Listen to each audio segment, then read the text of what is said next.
You had that flipper flop show too, didn't Yeah. you? Yeah. Yeah, Lots of interviews. yeah, that's Hours upon hours. of course too. Oh, hold on, airplane. Hold on, train. Whatever, redo it.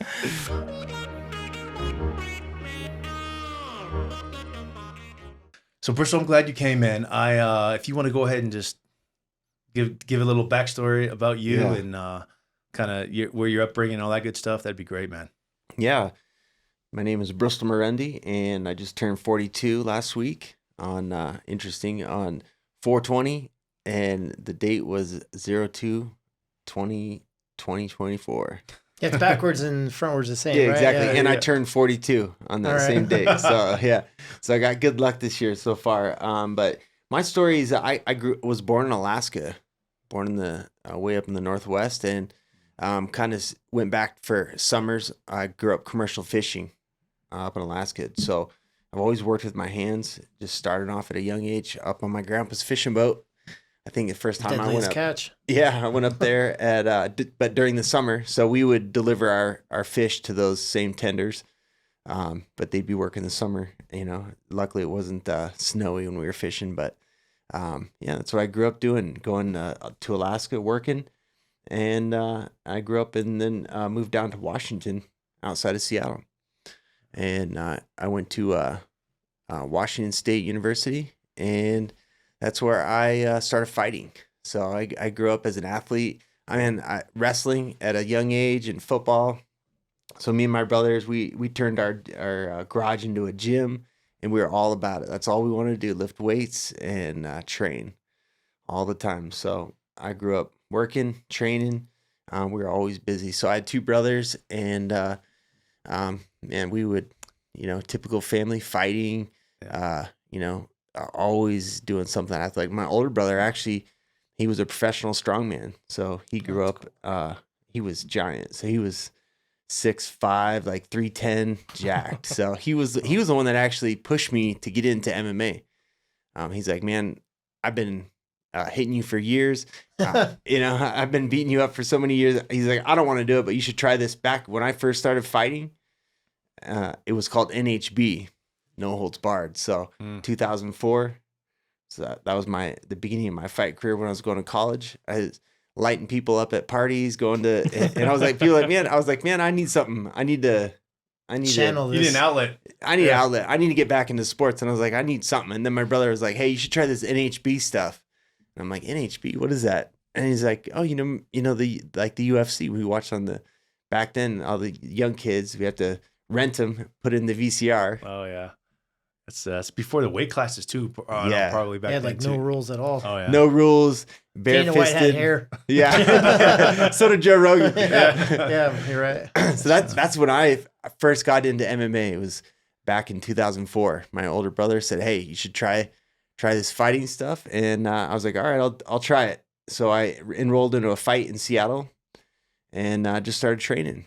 Didn't really have a clue what I was doing. I just met some guys that knew a little bit more than me. So we just trained and traveled across the state. Was your discipline street fighting? No, wrestling. I grew up wrestling. But of course, at that time, Chuck Liddell was the man. So I was like, oh, I want to do my celebrations, lean back. Remember, he used to lean back. He's crazy. So I was like, okay, him and Vitor Belfort were like the guys of that era. And so I just enrolled in a fight, drove across the state, watched the first fight. I was like, okay, this is what it's about. I'd never even been to a fight before, but I've watched the first one. The guy came back with a bloody eye. I was like, oh man, this is real. I was like, what am I doing? I'm in this, dark warm-up room getting ready to go out there. But I had a trainer at the time that had more experience, and he was from California. So he grabbed me by the shoulders. He looked me in the eyes and he was like, this is a real fight. I want you to knock his effing teeth out. And I was like, okay. I was like, okay, let's go. So I went out there and got in the ring. And at that time, this is old school MMA. We had to buy our own gloves from Big Five. And they were like these bag gloves, and they're like rubber, like thick rubber. And obviously would be like highly illegal today because it's like a fist pack. So and we would have to cut out the metal fist pack inside of them. So they would go through, everybody cut their fist packs out, show us your gloves. So everybody had to hold their hands up. because we didn't even wrap. We didn't put in tape or gauze, anything. We just had a big old mitt here full of heavy thing. And then, so I went out. It was the first fight. The guy, he tried to take me down. I lifted him up and I just gave him a 1-2 right down the pipe. He dropped in the corner and I jumped on him and gave him 3 to the face. Pow, pow, like that. Yeah. And the ref pulled me off of him and I just, the most adrenaline I probably ever had in my life. Oh, I saw everybody freaking out. Everybody's right by the, and I was like, this is it. This is what I've been looking for. You got hooked. Yeah, that was the beginning. It's a great first fight story. Yeah, it was My good. God. Jeez. How many fights did you have altogether in your career? Probably over 30. Over 30. Yeah. A lot of, back then it was pretty wild. It wasn't sanctioned in most of the states in 2004. We would fight outside. At one time at this Mexican restaurant, we fought outside. It started raining, so we all had to wear wrestling shoes. And one good memory in Oregon, in Bend, Oregon, in 2004, I drove down there to fight, and they asked me, "Hey, where's your cornerman?" And I was like, "I don't need a cornerman. I'm gonna finish him." They're like, "Oh, I like this guy." Okay, so I wrapped my hands up, and it was outside in a parking lot of a strip club, and I just remember being in the corner. And some guy just blowing this big puff of marijuana smoke right at me, just like right there. Let's go, Seattle, come on. I was like, man, where am I? But the after party was close. Yeah, exactly. And then Metal Militia was doing flips over the cage on their dirt bikes. Yeah, I remember those. It was guys. wild. Crazy. Oh, man. You're a pioneer. Yeah, it was good, man. It's crazy to see what the sport's turned into Yeah. over the last 20 years. Yeah, it's so true. Just to see, like, when I first started fighting, I mean, even still, the money's difficult to make in fighting. People are always surprised at the least amount that fighters are making. Even guys that you see on billboards, they're not rich, they're not getting rich. But even when I first started, the pay was pretty minimal. I mean, we fighting for $800, $1,200, getting stitches and broken bones. Yeah. And I look back and I'm just like, what was I thinking? My mom was right the entire time. Oh, man, that's awesome. Growing up in Alaska, did you was it on a fishing boat, or what was it exactly that you did when you were a kid back there? Yeah, fishing. So commercial fishing. My uncle and my grandpa both fished. That was their career. So that's how we bought our cars, paid for college, go up in the summer and pick fish out of the net. Oh, wow. 5-6 Halibut weeks. or like what kind of fish? Salmon. Salmon? Yeah. Yeah, picking fish. It was hard work, working. Definitely. They'd open the fishery and you'd be like, all right, we're fishing for the next 36 hours. Oh, Let's my go. goodness. 24 hours. Working hard at, grown man work. So it was good.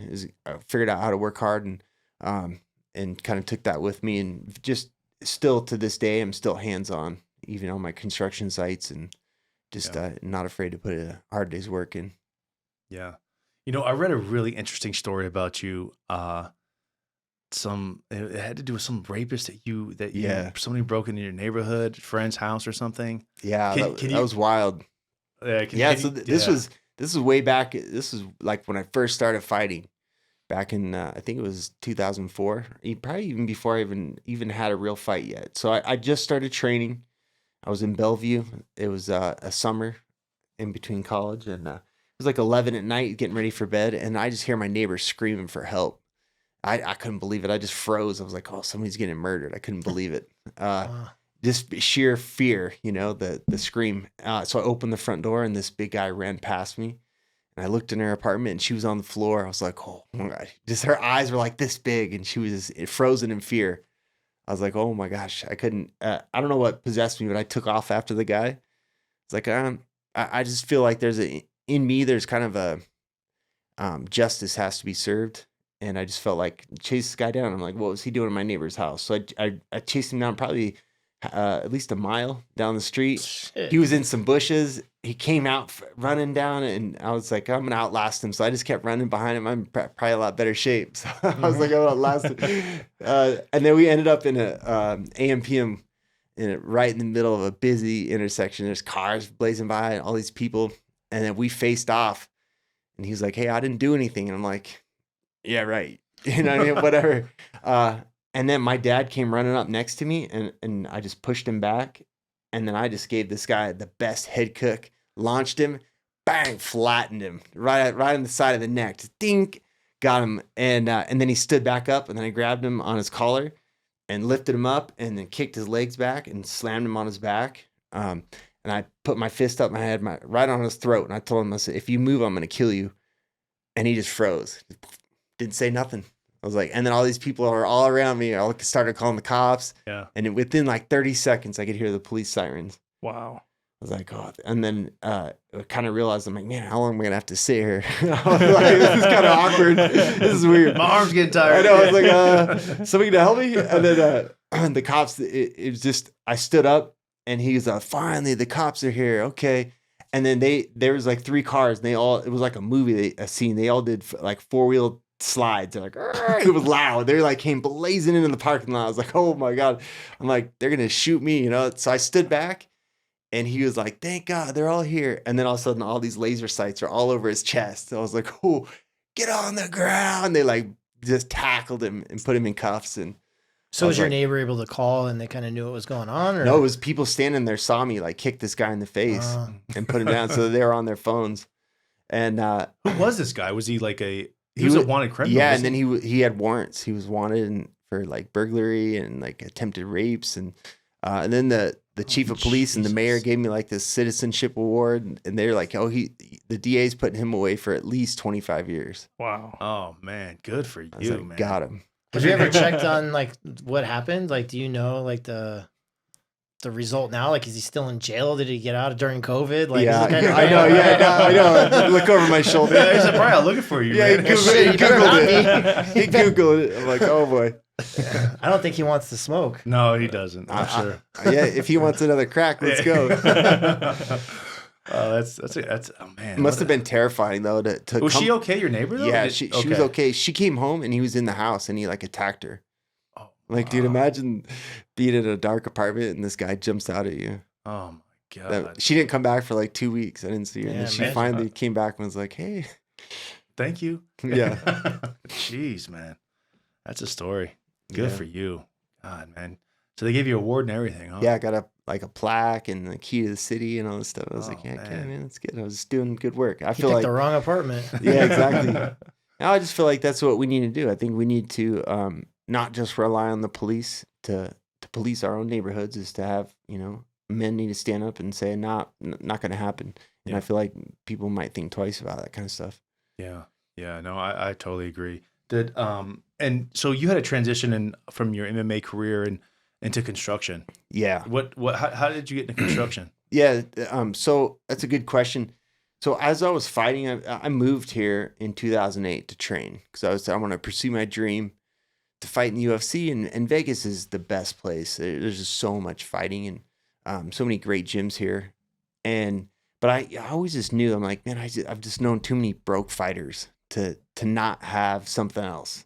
So I was like, man, I have a degree, I always worked. So I always had something and training. So I would work and then go to the gym. And I was always a little jealous of the guys. I'm like, man, these guys are all rested. I know they took a nap today. They're playing video games. Training all day. Yeah. Exactly. And I'm like, I'm coming, changing my clothes, taking off my shirt. And, but it turns out, looking back, I'm glad I did it. I probably could have got further in fighting, but I sacrificed a lot to also have a career. So, my wife and I, but at the time, she was a girlfriend. I just met her, and we sat down for coffee.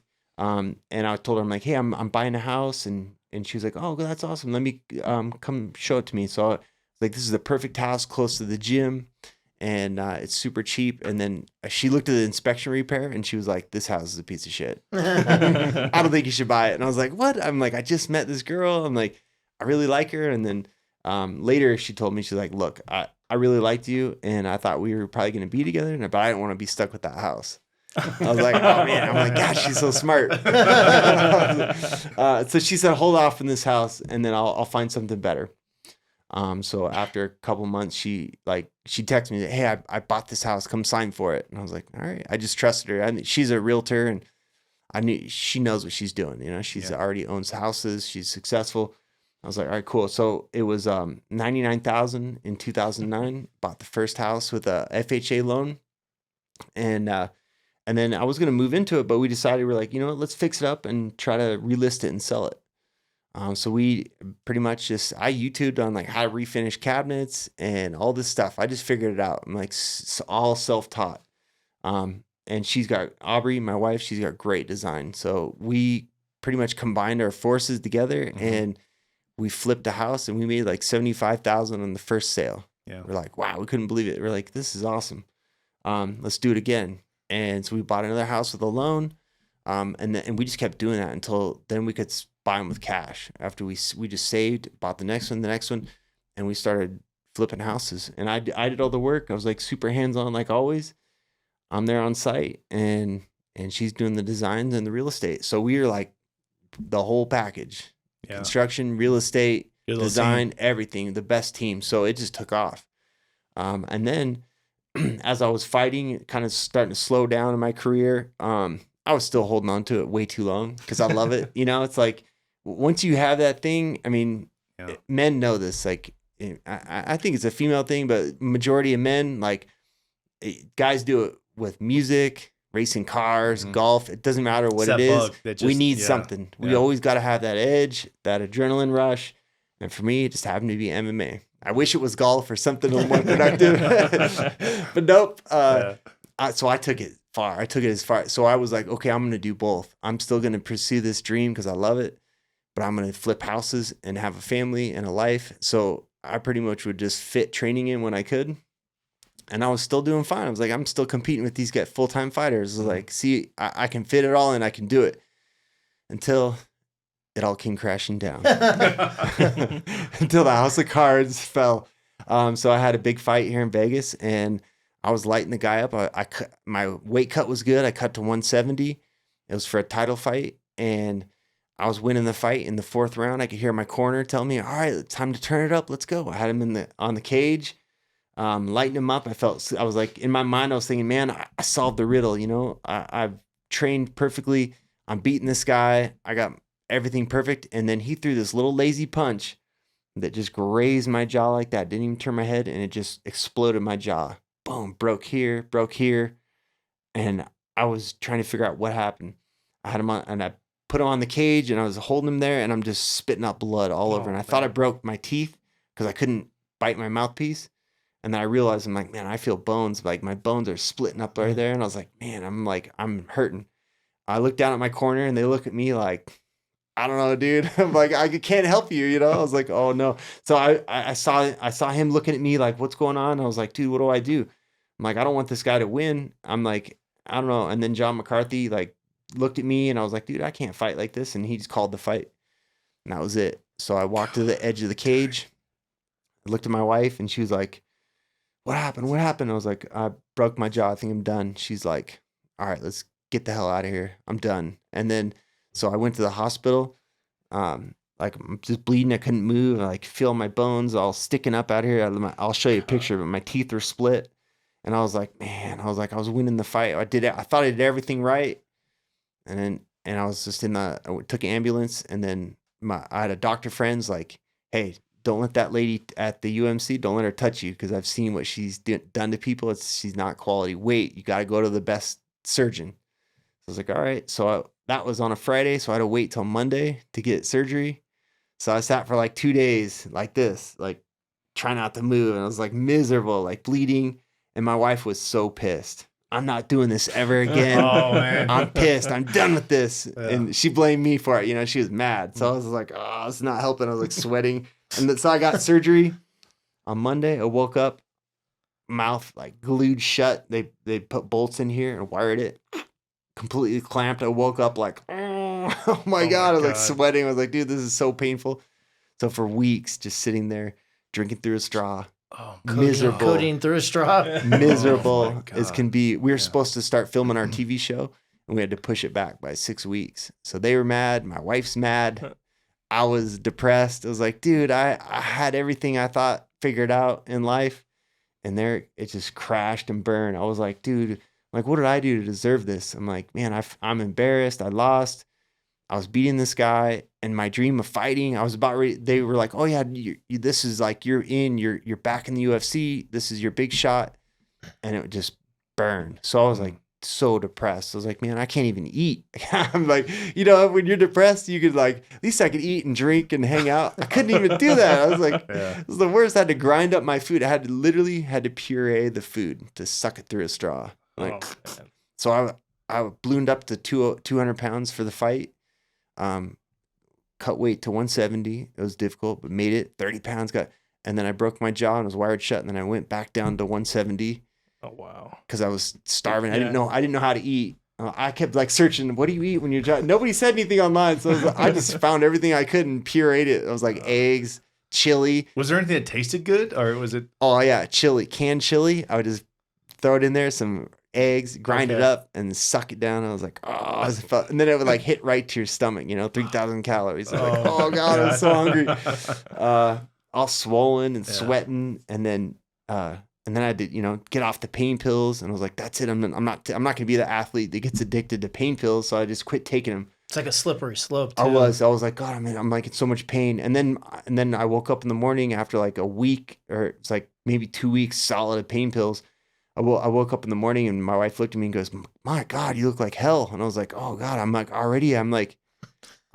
coming off freaking pain medication. I was like, wow, I feel that already. I was like, oh yeah. Now I'm fighting double. I'm like, I'm hurting, and now I feel like crap, and I'm like, now I just want to now I just need a pill. And then I was like, now I'm gonna have the self-discipline not to do it.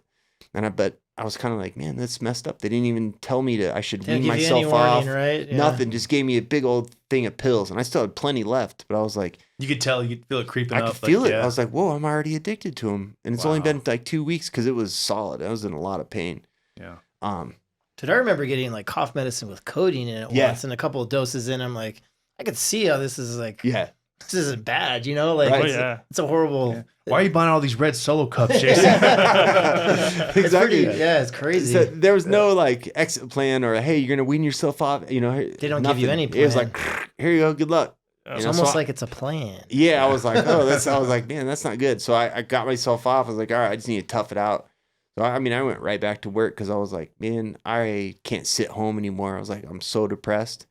I'm like, so we were flipping a house and I had a fight promotion at the time. So the next week I was like in Seattle, just like couldn't talk. And people, what's wrong with you? And I'm like, oh, I'm like, and feel like, oh, okay. I just show them like that with all the metal in here. And they're like, oh, okay, no problem. Oh my gosh. What year was that? That was 2015. 2015? Uh-huh. Yeah, it's crazy.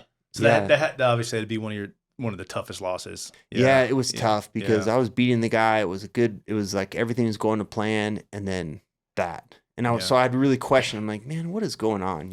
Like I feel like there's things in all of our lives that really make us stop and think, okay, what am I doing? What I've been trying so hard at this direction, I'm gonna have to change directions. I'm forced to make a change in my life.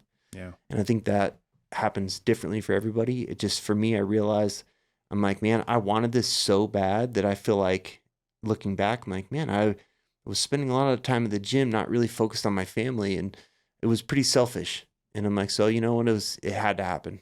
Yeah. It was good for me. I look back, I'm like, dude, it was a dark time in my life, but it was also, now I look back and say, you know what, man, I grew a lot from that and realized that when we do dangerous things, bad things happen. So you can only do something for so long until it's going to bite you.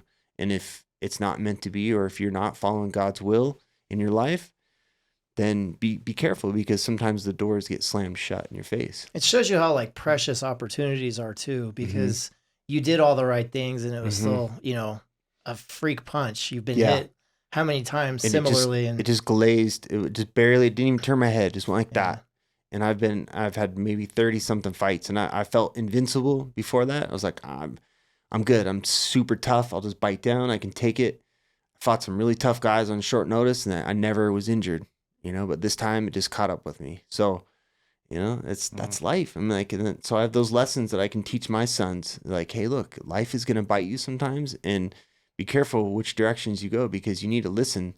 And if doors are closing, sometimes you shouldn't keep trying the same door. Sometimes you need to change and adjust, because God will close doors in your life. Yeah, it's like the perfect example of, it's not how many times you get knocked down, how you get back up. Yeah, it's true. So that after I got the day I got my wires off, the doctor actually forgot to take out one of the screws. Pissed me off, so I took my pliers and I started unscrewing it. Wow. And then I went the wrong way because I was in the mirror. I was like, oh no, righty tighty, lefty loosey. So I slipped and I was bleeding all over. And I finally got out and I was like, I think I'm like, I can't do this. But then it was like sticking out. I was like, I got to go all the way. So they were like half-inch long. So I took out the screw. I was like, all right. So we started filming our TV show. It was called Flip or Flop Vegas. And that's when we first started our filming. So the first day I opened my jaw and I was like, so excited to eat. I was like, yes, I got to open it. And then I was like, I can't even open it. Like it's stiff. Oh yeah. I was so disappointed. Probably takes a while, right? It took like a while. probably take a couple weeks. Yeah, it took a while. But that's when we first, we started filming our TV show on HGTV about flipping houses here in Vegas. Yeah. So that was a whole nother adventure. So it was, fighting, doing that whole thing. And then it went right into reality TV. Yeah. Were you, by then you're probably used to the cameras and that kind of stuff. Yeah. Yeah. Because I did the Ultimate Fighter too. Yeah. For the UFC. So I lived in a house for 7 weeks and we were on camera 24/7. Yeah, I remember those fighting shows. each other. Oh, yeah. And that was wild too. That was a whole nother experience. You're just like, dude, what am I doing here? I'm like, I have stitches and I'm fighting then I'm fighting like 3 or 4 times in a short span. Yep. Who were the two coaches at the time for each side on that one? On my season, it was Roy Nelson and Shane Carwin. Oh, okay. Remember him, the heavyweight? Roy He Nelson, was a Big stud. Country, Roy right? Nelson, yeah. Big Country, yep. He lives here in Vegas. Yeah. Was that who you were team? Was No, that your team? I was on Shane Carwin. Okay, Shane's. Yep. Got it. Shane was a stud, yeah. Yeah. That was a wild experience too. So that was my first experience with reality TV. Yeah. So then HGTV wanted to cast us for a TV show, and I was like, nah, I'm good. I'm like, I was locked in a house, and I had to fight these guys. And I was bad experience. I know. I was like, I'm good. And they're like, no, it's nothing like that. You don't have to fight anybody. I promise. Yeah, nobody's gonna fight you. You're the talent on the show. You're the stars. Yeah. And so we're like, all right, fine. So after a while, we went down to Colorado, the main office, and talked to them, and they're like, hey, they came out and did a 7-minute sizzle, and filmed us, and they said that it went against 60 other sizzles, and for ours they applauded, and they were like, yeah, that was the only one they actually liked. So it's quite a process to actually get a TV show. You have to go through like all these. It's such a corporate world to make it through, and pretty much they're always casting for shows all the time. Mm-hmm. They kind of just would throw stuff at the wall and whatever sticks, and for whatever reason ours stuck, and so we had season 1, season 2, and then season 3. Oh, nice, man. Good for you guys. And you already had definitely had some prior experience to flipping houses prior to that show. Yeah. And that probably helped a lot. Yeah, that was good. So was like the part of the basis of you guys getting selected for that, like your fame with UFC, or It helped. They liked it. Yeah. Definitely liked it. And then they liked that we were young, we had a good style, and we're in Vegas, such a fun city. And it's cool. I love hearing people's stories about they binge watched our show before they moved to Vegas, so they wanted to learn more about the city, and so we had a lot of fans. It was good. The show was very popular. A lot of people recognize me still today from it, and it was fun. It was busy though, because we had to flip 14 houses in 7 months. So it was a lot of work, and I'm used to doing all the work. So it was. I didn't hire GCs. It was me and my guys. So we just worked overtime, pretty much put in 100-hour weeks all the time. So does the show help at all with any of the flipping activities? Are they providing you opportunities or making it a little easier to facilitate that kind of volume? Yeah, it's a good question. So a lot of people ask that, where did the money come from? So pretty much it's difficult when you're doing the flip shows because we funded all the houses. They didn't do any funding for real estate. It's our business. But they also wanted to tell us to move faster. Did you buy houses 5, 6, and 7? And I'm like, well, we need houses 2, 3, and 4 to sell, Yeah, of course. So that was challenge. It was a challenge thing. Money was always scarce. It's like you have something great nights. going on, but you're trying to figure out how to make it work. Exactly. It's scary, right? It was real scary because there was times where it was late at night. Me and Aubrey were like, man, we have $2,000 left. We need this house to close. And the network's all over us because they say, hey, we spend about $1 million on one episode. producing this. Make it 1.2 and buy the next house. Yeah, exactly. No, we don't invest in real estate. That's what they say. But they did say, hey, did you guys think about taking out a second mortgage on your house? Oh, I bet they did. Wow. Yeah. So they were like, hey, because it was hinging on us being able to buy more houses to keep the show alive. So luckily, it would sell last minute, and then we would take that money and it would just jump to the next house. Like we never had any money. It would just go to the next houses. And then the construction costs are a lot too, because you're working on 5 houses at one time and closing, house falls through and you're like, oh, we're poor again. We'd be rich and then poor on the same day, Oh, yeah. When you're like looking for like houses, you were probably forced into maybe riskier situations or not being able to vet it as much because the pressure of like the show needs to go on. Yeah, exactly. So there's a few times, it did on one property. We did a huge remodel and I was like, look, I don't have time for permits or plans. I'm just going to go ahead. And it did come back to bite me. I got a county called and I had to go back, and getting permits after was such a pain. It took me almost 4 years. Oh, man. Oh, God. So you had to keep the house for 4 years? Well, it's one we ended up keeping. Oh, okay. Yeah. We were forced to keep? Yeah, but we wanted to anyway. But it did, like it was a huge challenge to buy, rehab, sell, find. And we were like, we're not going to lose money because of the show. We're business people. We're not going to. We don't care about the fame enough to lose money, because I know a lot of people just want to be on TV and they'll do whatever it takes. We didn't really care that much. So we were like, look, we flip houses and we're going to make a profit. If you want to follow us, you can. Oh, no problem. We'll follow you. You guys just be yourself. Yeah. And then they get there and like, well, not that much yourself. Maybe tone it down for camera. Yeah. How many markets did they have that show in? Do you know? There's a lot, like the flipper. They tried to expand that flipper flop brand, like the Housewives of Atlanta. Was that like the Tarek El Moussasa guy? Yeah, he was County? Orange County, and then they branched it off and did, I think, like 4 other couples. Interesting. Yeah, it was a wild time. Yeah, it was good.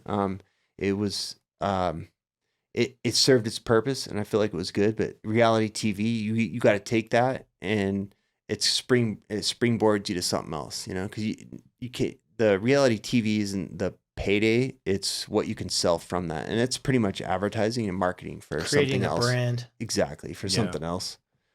Yeah, it sounds like you had good with these stories, good self awareness of you weren't too, you did the training and fighting thing along with the flipping the housing thing, and you've always had like a good you kind of saw dual paths in your life. Yeah. And you weren't kind of totally locked in on one, and you knew when it was time to quit. So that's very interesting. And I say that because now you're entering the political arena, right? And running for city councilman of Ward 2 in Henderson. Yep. And I wanted to ask, what brought you to that doorstep? Yeah. As I get older, I see that, especially after we went through COVID, everybody kind of realized what our government's capable of doing, even on a local level. Because I think a lot of us have been asleep at the wheel, and we've just allowed whoever gets into office, that's fine. Because I'm guilty. Nobody knows who your council person really is. Yeah. And I think most people just kind of turn a blind eye and don't care. I'm busy with my life. I don't care about I don't even know who my mayor is or city council, or that people just don't know. And they're the ones with the most effect on your life. Everybody knows about they follow Fox News or CNN or whatever. They know all about the federal government, but they're really lacking in their local government knowledge. And that's what affects your life a lot more than the federal government. Yeah. And so I started peeling back layers and going to meetings and understanding, hey, these, I don't feel well represented by our councilmen. So I'm going to run and actually represent who I think are as the majority of the people around me and business people. And as a builder, I think I have a good experience of how the city works and what we can do to continue to provide for the future. And I think that's one of the major things in Henderson is we're growing, and there's so many people moving here from California. We need to make sure that we grow responsibly, because I don't know if just packing Henderson full of apartments is the right solution for the future.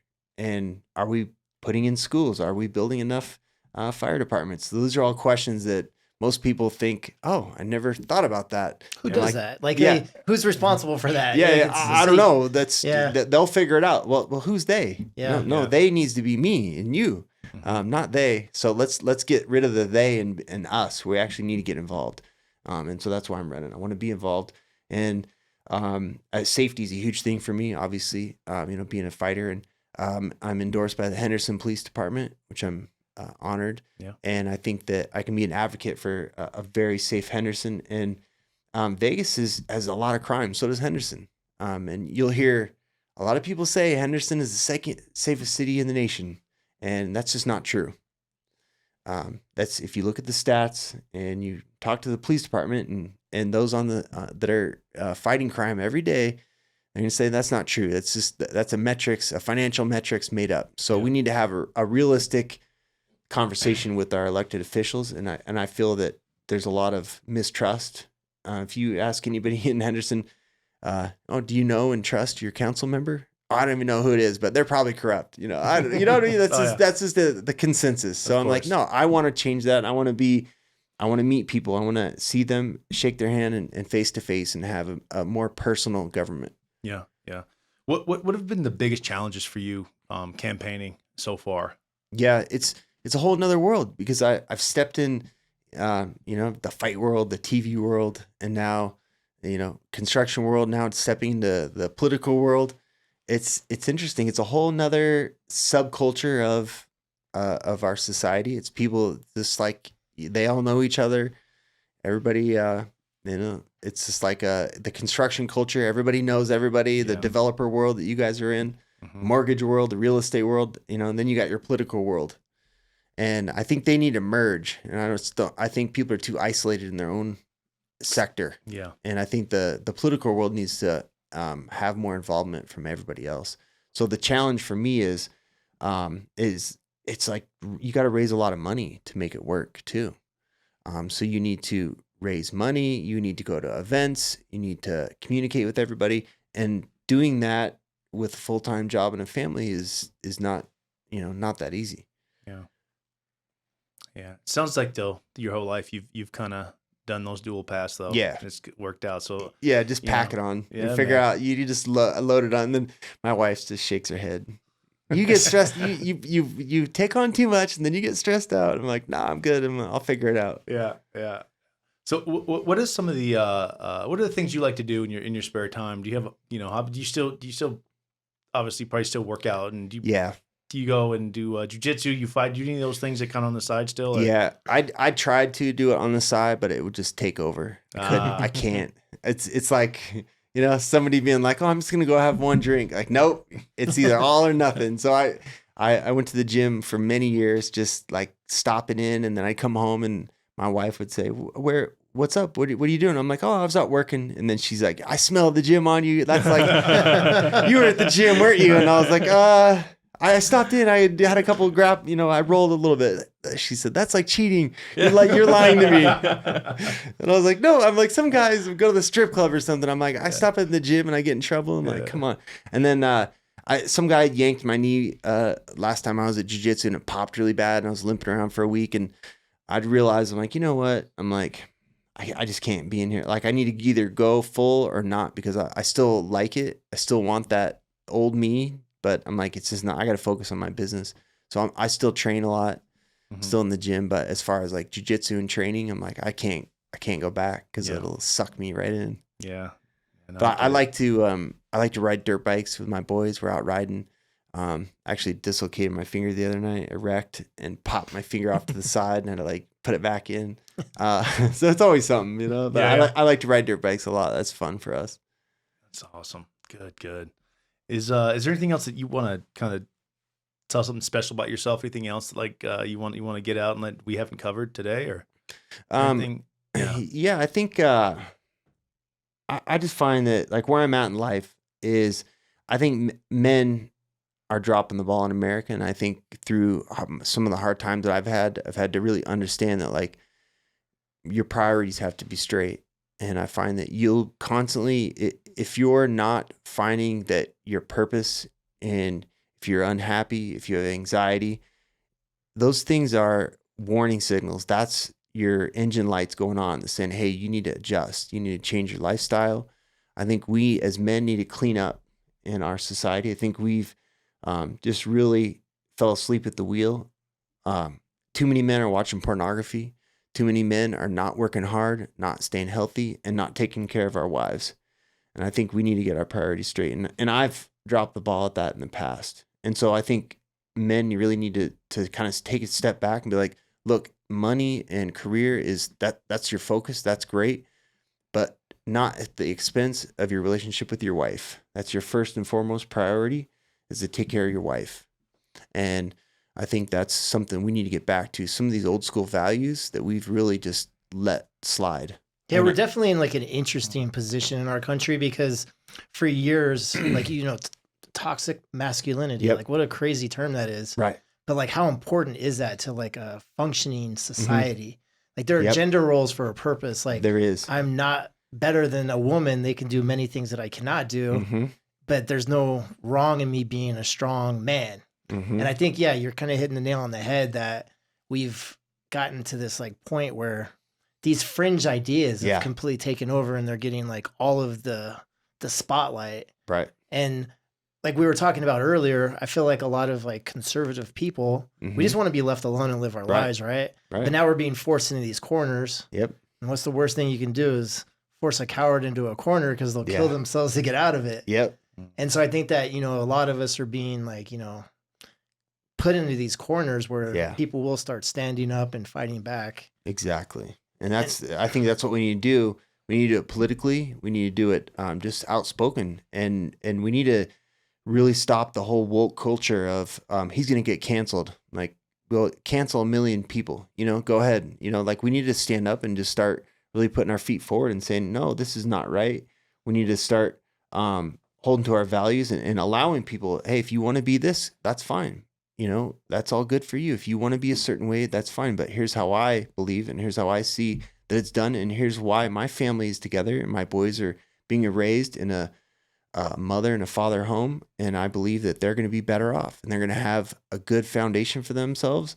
And that's what we need all across the board is we need to raise good children.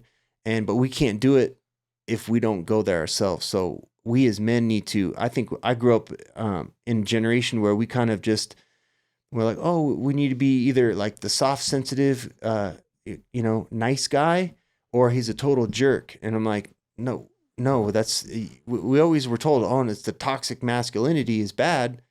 Well, to a point, it can be, but really what it is a healthy masculinity is what we need. And I see that everything has been pushing us away from that. My whole life, we've been swimming in it of everything was, men need to be soft and kind and nice. And not necessarily. They need to be strong and they need to be kind, but not nice. Yeah. So do you think with like your run in politics and like looking at this city council position, what happens next? Like what does that path look like for you moving forward? Yeah. So a city council, I think is important it's really the nuts and bolts of a city. It's the roads, it's the building, the infrastructure, the planning and the safety. And those things those are important. That's what affects us day to day.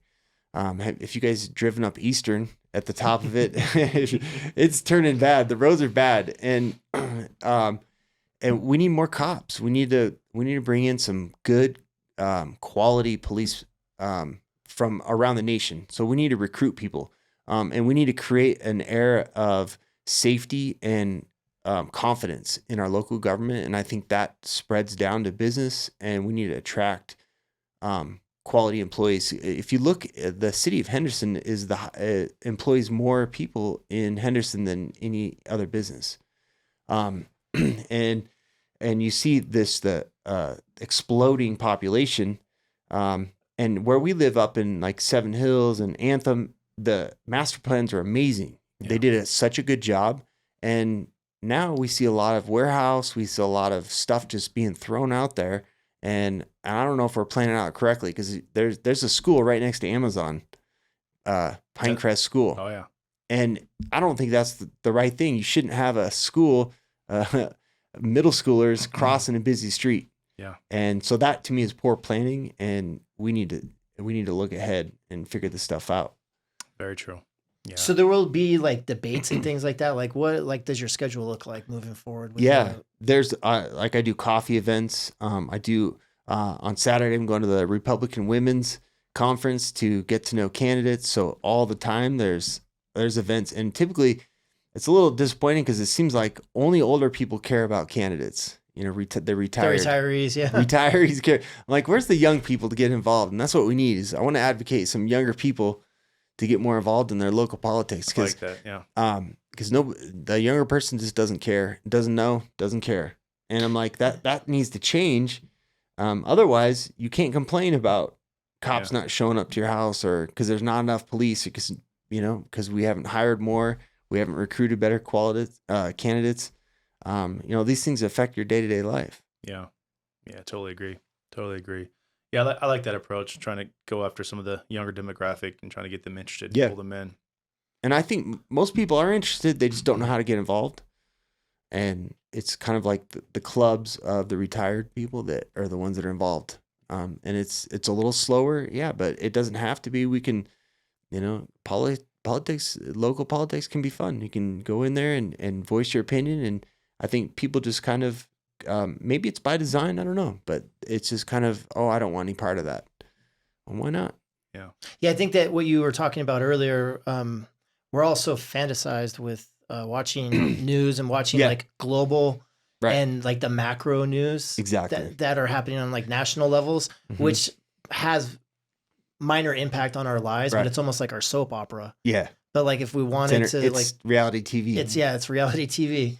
And if you want to like have an impact on what is happening to you on a daily basis, this is like the level that you have to get involved at. And I feel like you don't realize that until you're older. Right. And so that's why all the retirees are all over it. Yeah. Like that's why they see the effect. And like they're like, this is like I could have an impact here. Right. And to be honest, it's not that difficult, especially at the local level. I mean, right. Just go meet you at a coffee event. Exactly. Shake your hand and have a 10-minute conversation. Yeah. And it probably would change your perspective on what you want to focus your time and energy on, especially when it comes to politics. Right. Yeah. And everybody has, like a developer or maybe somebody, cares about pets or animals. They can get in with the Humane Society. There's your local government is like an open resource, but also though they have kind of, it is difficult to break through sometimes because they haven't had to have that outreach because they kind of isolate themselves too. So they are like, hey, I've been here for 30 something years. I know what's going on. We got it. Don't worry about it. Mm-hmm. Well, we should know what's going on. It needs to be an open dialogue. And that's why I think we need younger candidates to, relate to the main population here. Yeah. Yeah, I agree with that. I really do. What are the best ways that people can support you in your quest to this city council position? Yeah, check out my website. It's Bristol for Henderson, and take a look. And if pick your candidate. And for me, get involved. Whether it's me or someone else, I don't care. We just need more people involved. If my values aren't yours, it doesn't matter. Go to the next person. I'd rather, thousands of people show up to voice their opinion than just pick me or the other guy. There's a lot of good candidates, and I want more people to run too, because we could have, imagine a lot of people running, we have a better pick of candidates. But if you only have one or two people running, you don't have a lot of choice. We're seeing it at the top right now. We're seeing it at the very top, but it even happens here at the local level. Yeah, you have the older guy that's been there for many, many years, and people just nobody running against him. I guess I'll vote for him. Yeah. And then I'll go on Facebook and complain, but like you didn't do anything. A lot of people don't even vote, and then they go on Facebook and complain. Yeah. Like you have no room to talk. So that's why I did a lot of complaining, especially through COVID. Got all kinds of stuff, flack and speaking out against wearing masks and the stuff they pushed on us. But I realized I was like, you know what? I talk a lot of stuff. Maybe I should get involved. So I kind of trying to practice what I preach. And I like that quote you guys have on the wall. It's the man in the arena. And that's just what I want to. I want to be the man in the arena. I don't want to be watching from the sidelines. I'd rather be in there doing it. Yeah, absolutely. Absolutely. That's exciting. Well, Another Bristol, this chapter. has been this has been great. This is great stories. I'm glad you came on and everything, and hope you come on again. Yeah, and, definitely. Yeah, this is great, man. I appreciate it. Yeah, no, good to talk to you guys. Very nice meeting you. Yeah.